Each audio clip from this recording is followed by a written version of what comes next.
প্রিয় শিক্ষার্থীরা, আসসালামু আলাইকুম রহমতুল্লাহ। কেমন আছো তোমরা? আশা করি অনেক ভালো আছো। আমাদের লালমোহন হামিম রেসিডেন্সিয়াল স্কুল অ্যান্ড কলেজের অনলাইন ক্লাসে তোমাদের স্বাগতম। তো আমরা এখন থেকে আমাদের অনলাইন ক্লাসগুলো নিয়মিত দেওয়ার চেষ্টা করবো আশা করি। আমি আছি Alamin Sifat, lecturer Hamim residential school and college. তোমরা জানো আমি কেমিস্ট্রি পড়াই। তো সেকেন্ড পেপারের কিছু বিষয় নিয়ে আজকে আমি আলোচনা করব এবং সেকেন্ড পেপারের ক্লাসগুলো এখানে নিয়মিত দেওয়ার চেষ্টা করব। তো তোমরা সাথেই থাকো, আর যারা উপস্থিত আছো তারা অবশ্যই তাদের উপস্থিতি জানান দাও। বিশেষ করে ফার্স্ট ইয়ার সেকেন্ড ইয়ারে যারা আছো তারা ভিডিওটি শেয়ার করো এবং মেসেঞ্জারে অন্যদেরকে লিঙ্ক পাঠাও, যেন সবাই ক্লাসটি উপভোগ করতে পারে এবং আগামী ক্লাসগুলো থেকে যেন তোমাদের উপস্থিতি আমি খুব ভালোভাবে পাই, সেটা আমরা আশা করি। তো ওকে, তাহলে আমরা কেমিস্ট্রি সেকেন্ড পেপার নিয়ে আলোচনা করতেছি। Second paper chemistry second paper. তো স্টুডেন্টদের মধ্যে কেমিস্ট্রি সেকেন্ড পেপার নিয়ে একটা ভীতি আছে, আমি লক্ষ্য করি যে কেমিস্ট্রি সাবজেক্টটা নিয়ে একটা ভীতি অলরেডি চলে। আবার কেমিস্ট্রি সেকেন্ড পেপার শুনলেও অনেকে একটু ভীত হয়। তো ভয় পাওয়ার কিছু নাই, তুলনামূলক একটু কঠিন ঠিক আছে, বাট একটু বেশি বেশি চর্চার মাধ্যমে যদি তুমি কেমিস্ট্রিটা পড়ো, একটু মজার মাধ্যমে পড়ো, তাহলে আশা করি কোনো কঠিন মনেই হবে না। তো আমরা প্রথমে চ্যাপ্টারটা দিয়ে শুরু করব। তো আগে আমরা একটু খেয়াল করি যে কোন অধ্যায় থেকে কয়টি প্রশ্ন আসতে পারে। সাধারণত আমাদের প্রথম অধ্যায় যেটা দিয়ে শুরু করবো, এটা থেকে সাধারণত পরীক্ষায় এক সেট কোশ্চেন আসে। তারপরে দ্বিতীয় অধ্যায়, এটা থেকে সাধারণত 2 বা 3 সেট প্রশ্ন আসে। তারপরে তৃতীয় অধ্যায়, এটাতে সাধারণত 2 সেট প্রশ্ন আসে। তারপরে চতুর্থ অধ্যায়, এটা থেকে সাধারণত 1 সেট প্রশ্ন আসে। এবং পঞ্চম অধ্যায়, এটা থেকে সাধারণত 1 সেট প্রশ্ন আসে। তো আমাদের এই তাহলে কয়টি সেট হলো দেখো, এখানে 2 4 4 আর 1 5, এখান থেকে 3 সেট। যদি এখান থেকে 2 সেট আসে তাহলে সাধারণত এই তোমার অন্য যে কোনো একটা অধ্যায় থেকে সাধারণত এইটা থেকে হয়তো 2 সেট প্রশ্ন চলে আসতে পারে। তো এই হচ্ছে আমাদের অবস্থা। এর মধ্যে সবাই দ্বিতীয় অধ্যায়টাকে বেশি ভয় পায়। দ্বিতীয় অধ্যায়টা আসলে প্র্যাকটিসের অভাবেই ভীতিটা সঞ্চার হয়। যদি অনেক ভালো প্র্যাকটিস করা সম্ভব হয় তাহলে অবশ্যই দ্বিতীয় অধ্যায়টাও কোনো ব্যাপার না, আর দ্বিতীয় অধ্যায়টা স্কিপ করারও কোনো কিছু নাই। তোমরা নবম দশম শ্রেণীতে যে একাদশ অধ্যায় পড়েছিলে জীবাশ্ম জ্বালানি, ওইখানে আমাদের যে অ্যালকেন অ্যালকিন অ্যালকাইন এই বিষয়গুলো ছিল, দ্বিতীয় অধ্যায় মূলত ওই বিষয়গুলোই বিস্তারিত আলোচনা। আর এখন এই হচ্ছে অবস্থা, এটা তোমরা একটু লিখে নাও। আর আমরা প্রথম অধ্যায় থেকে আজকে শুরু করবো।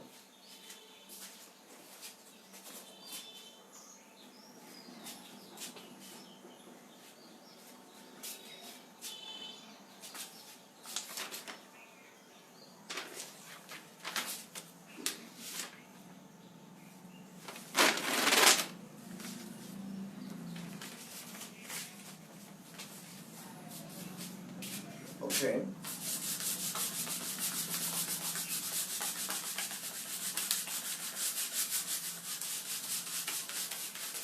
আমার বোর্ডটা একটু ইউনিক একটা বোর্ড, যেটা সচরাচর কারোর কাছে দেখা যায় না। তো যাই হোক, এটা মোছার জন্য একটা টিস্যু লাগে, আমার হাতে একটা টিস্যু নাই, এই জন্য বুঝতে একটু কষ্ট হচ্ছে। তো আমরা একটু শুরু করি। সেকেন্ড পেপারটা মূলত ম্যাথমেটিক্যাল একটা পেপার, পুরো সেকেন্ড চাপ পেপারটাই কিন্তু একটা ম্যাথমেটিক্যাল রসায়ন বলা যায়, শুধু দ্বিতীয় অধ্যায় আর পঞ্চম অধ্যায় ছাড়া তিনটা অধ্যায় সমানভাবে ম্যাথ। হ্যাঁ, তো ম্যাথগুলো করার আগে আমাদের থিওরিটিক্যাল আলোচনাগুলো বেসিক ক্লিয়ার করার জন্য লাগবে, তাই থিওরিগুলো আলোচনা প্রথমে করা হবে। তো আমরা একটু খেয়াল করি এই অধ্যায়ের আলোচ্য বিষয়গুলো কি কি আছে। যেমন প্রথমে আছে হচ্ছে বায়ুমণ্ডল। বায়ুমণ্ডলের পরে আমরা যাব হচ্ছে বয়েলের সূত্র। তারপরে আমরা যাব চার্লসের সূত্র। তারপরে হচ্ছে গেল-উসাকের সূত্র।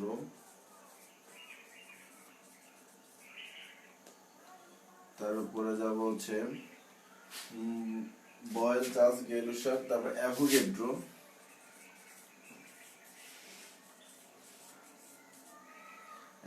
সূত্র।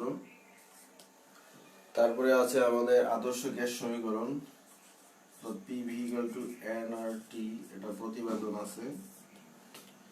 তারপরে আমাদের আছে ভ্যান ডার ওয়ালস সমীকরণ।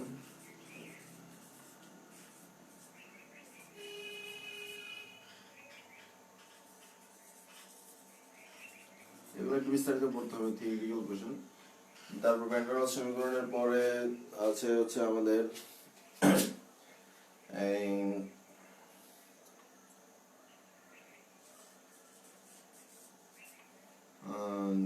গ্যাস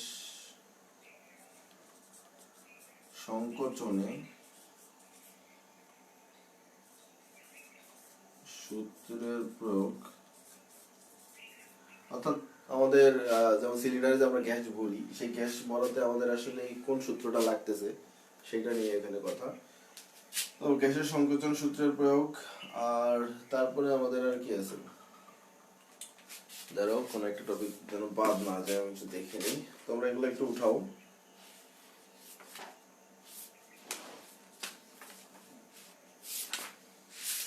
এছাড়া টুকি ছোট ছোট বিভিন্ন প্রশ্ন আছে যেগুলোকে আমি এখানে টপিকে দেই নাই। আচ্ছা, ডাল্টনের আংশিক চাপ সূত্র,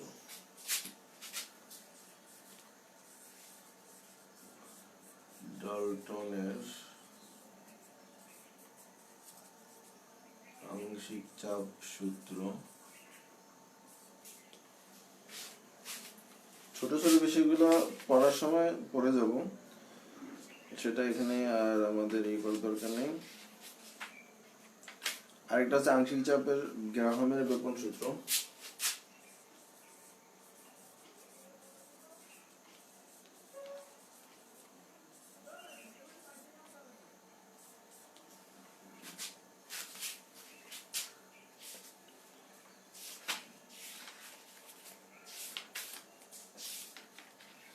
গ্যাসের গতিতত্ত্ব।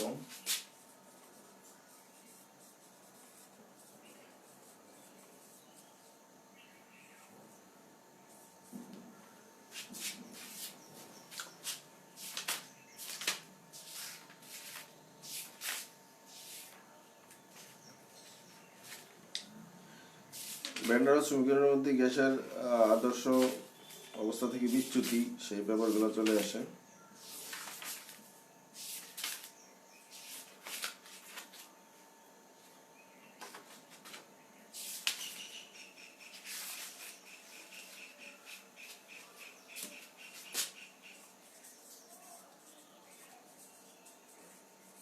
গ্রিন হাউস ইফেক্ট,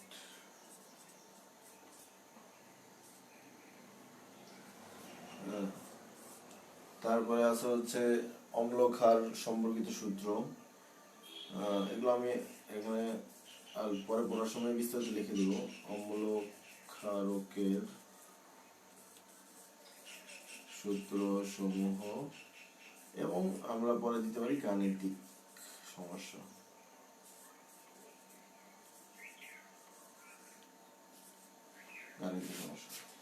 তো এখানে আমাদের এই যে বিষয়গুলো, এর মধ্যে আরো যেমন অম্ল ক্ষারের মধ্যে আছে ব্রনস্টেড লাউরি, আরেনিয়াস, লুইস মতবাদ, এবং আরো অনেক বিষয় আছে।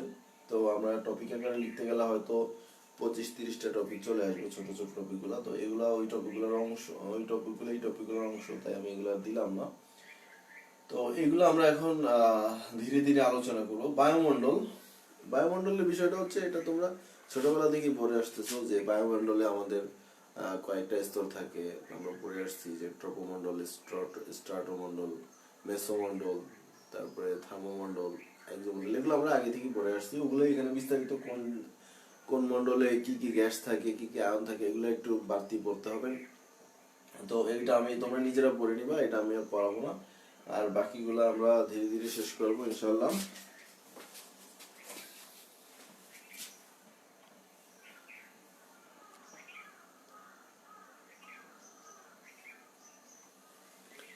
তো আজকে আমরা কয়েকটা টপিক একটু দেখি। আজকে আমরা বয়েলের সূত্রটা একটু দেখি।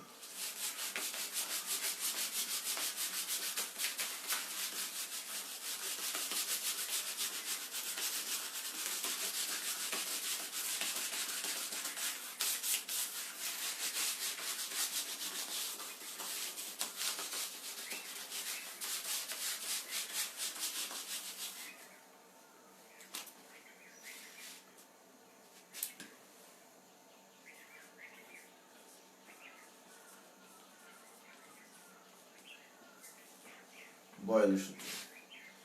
ওকে, তো আমাদের মাথায় প্রশ্ন আসতে পারে যে অধ্যায়টির নাম হচ্ছে পরিবেশ রসায়ন। তো পরিবেশ রসায়নের সাথে এখানে বয়েলের সূত্রের কি সম্পর্ক?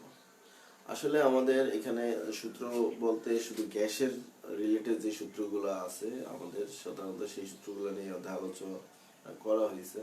তো আমরা জানি পরিবেশের অন্যতম একটা উপাদান কিন্তু গ্যাস। গ্যাসের যদি সঠিক ব্যবহার আমরা করতে না পারি, আমরা যদি গ্যাসের অপব্যবহার করি, তাহলে কিন্তু পরিবেশ দূষণ হবে। এবং সেটাকে সঠিকভাবে ব্যবহার করার জন্য অবশ্যই আমাদের গ্যাস সূত্রগুলো জানা খুবই জরুরি। তো তাই এই অধ্যায়ে আমাদের অভিজ্ঞ শিক্ষক মন্ডলী যারা বইটা রচনা করেছেন তারা সিলেবাস প্রণয়নের মাধ্যমে এই অধ্যায়ে কিন্তু এই সূত্রগুলোকে মানে দিয়ে দিয়েছেন। তো আমরা সেগুলো একটু পড়ব। বয়েলের সূত্র সংক্ষেপ। বয়েলের সূত্রের সংক্ষেপ অবস্থাটা হচ্ছে এরকম যে ভি সমানুপাতিক 1/p যখন টি কনস্ট্যান্ট মানে ধ্রুবক। তো এই জিনিসটা যদি আমরা মনে রাখি তাহলে সূত্রটা এমনি ব্যাখ্যা করতে পারবো। সেটা হচ্ছে কি যে নির্দিষ্ট তাপমাত্রায়, যেহেতু টি কনস্ট্যান্ট, নির্দিষ্ট তাপমাত্রায় কোন গ্যাসের আয়তন এর উপর প্রযুক্ত চাপের ব্যস্তানুপাতিক। এই যে 1 এর নিচে থাকা মানে উল্টা থাকা মানে সেটাকে বোঝায় ব্যস্তানুপাতিক। তাহলে নির্দিষ্ট তাপমাত্রায় কোন গ্যাসের আয়তন এর উপর প্রযুক্ত চাপের ব্যস্তানুপাতিক। এটাই হচ্ছে কিন্তু আমাদের বয়েলের সূত্র। অর্থাৎ এটা দ্বারা আমরা আসলে মানে বাস্তবিকভাবে কি বুঝি আমরা একটু খেয়াল করি। মনে করো এরকম একটা কৌটা, তো এটার মধ্যে আমাদের গ্যাস ভর্তি আছে।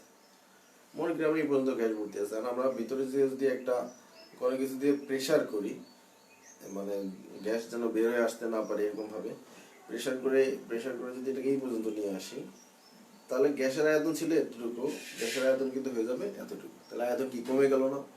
আর আমরা করলাম কি চাপটাকে বাড়াইলাম, তাহলে চাপ বৃদ্ধি করলে আয়তন কমে। বুঝা গেছে?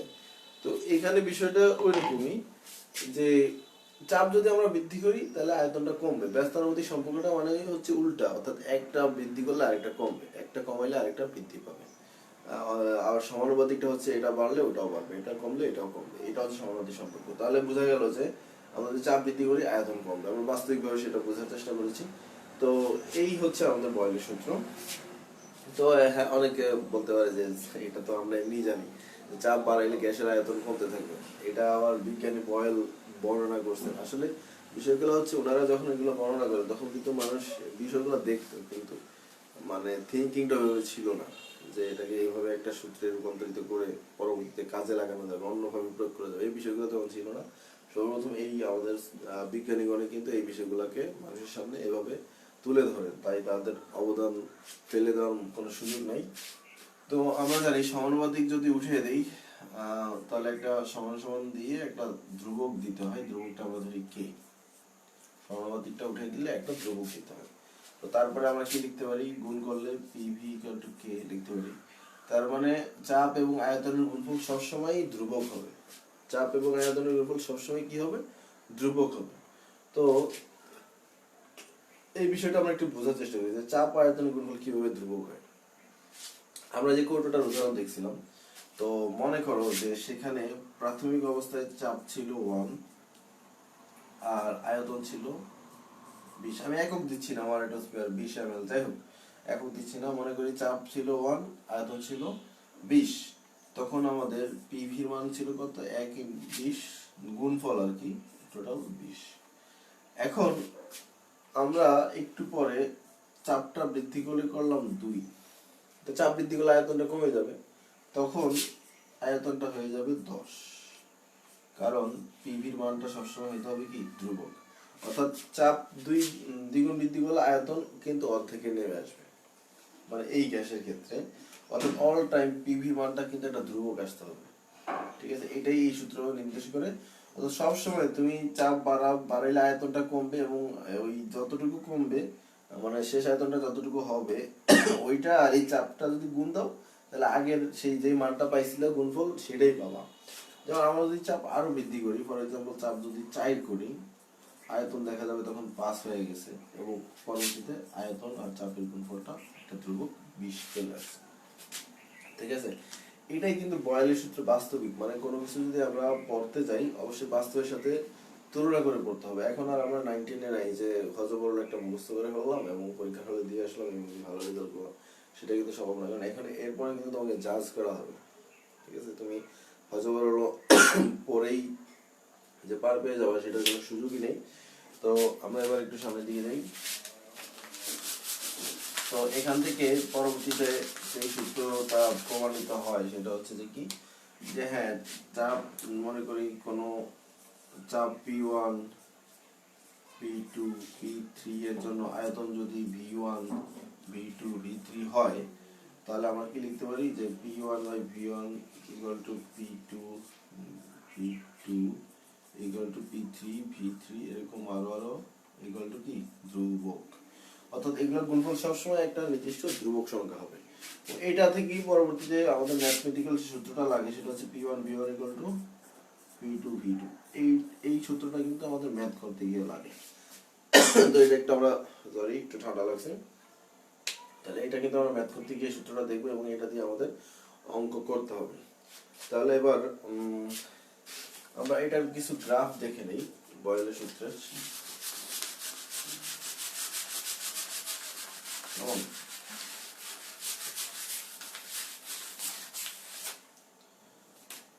বয়েলের সূত্রের কিছু লেখচিত্র দেখে নেই। এক নম্বর লেখচিত্র, ধরো আমরা P বনাম V লেখচিত্র অঙ্কন করব।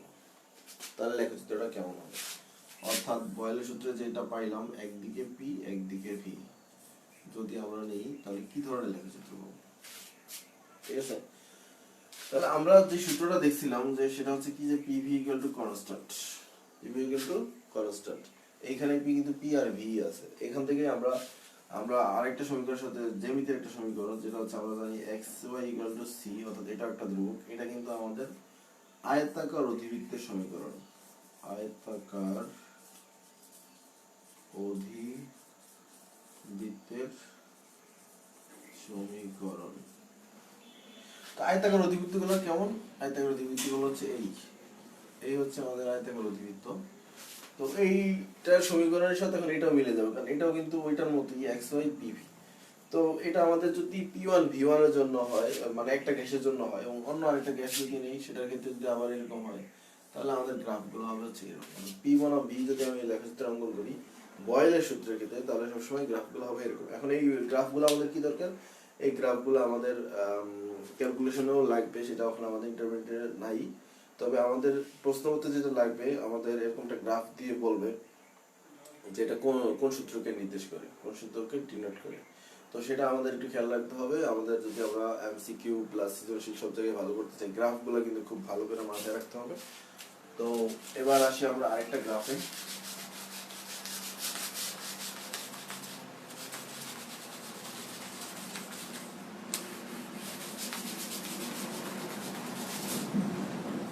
এবারে গ্রাফটা হচ্ছে V ভার্সেস 1/P, অর্থাৎ একদিকে V আর একদিকে আমি নিলাম 1/P। তাহলে কি ধরনের গ্রাফ? আমরা আবার একটু সমীকরণটা যাই। আমরা PV ইকুয়াল টু ধ্রুবক এর আগে যে সমীকরণটা, এটা ছিল কিন্তু V equal to K into 1/P, K into 1/P।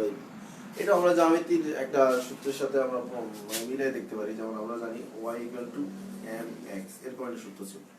এবং এটা কিসের সূত্র? y ইকুয়াল টু mx কিসের সূত্র? আমরা 19-এ করে আসছি। সেটা হচ্ছে, এটা কিন্তু আমাদের মূল বিন্দুগামী সরলরেখার সমীকরণ। এবং মূল বিন্দুগামী সরলরেখাগুলো কিরকম হয়?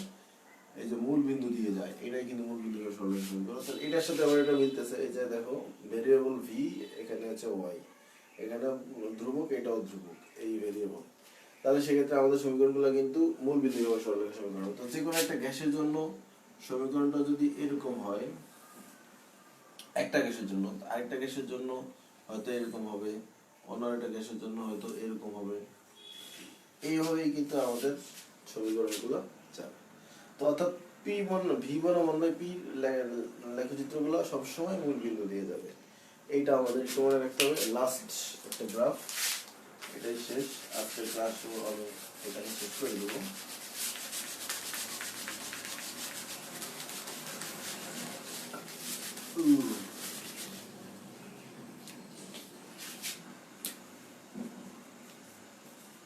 পিভি ভার্সেস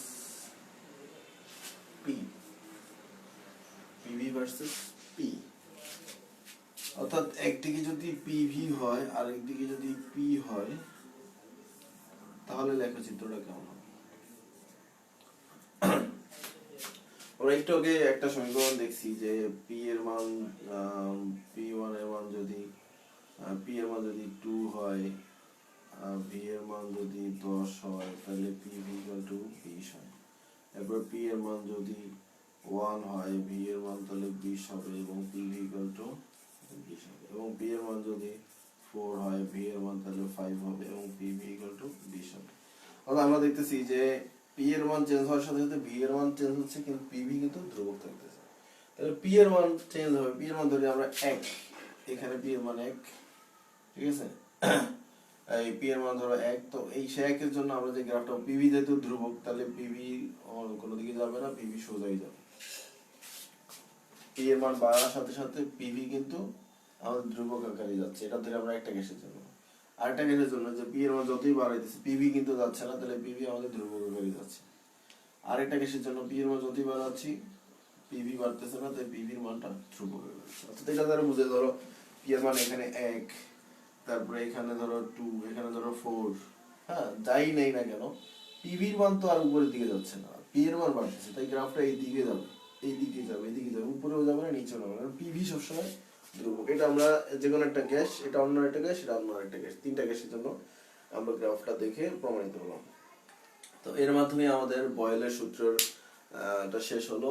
নেক্সট ক্লাসে আমরা চার্লস ও গেলুসাকের সূত্রটা প্রমাণ করে দেখানোর চেষ্টা করব। তো তোমরা সাথেই থাকো। আজকের ক্লাসটা কেমন লাগলো অবশ্যই কমেন্ট করে জানাবা, আর তোমাদের চাহিদা দেখেই কিন্তু, তোমাদের আগ্রহ দেখে কিন্তু আমরা ক্লাসগুলো কন্টিনিউ করার চেষ্টা করব। তো সবাই ভালো থেকো। আসসালামু আলাইকুম ওয়া রাহমাতুল্লাহ।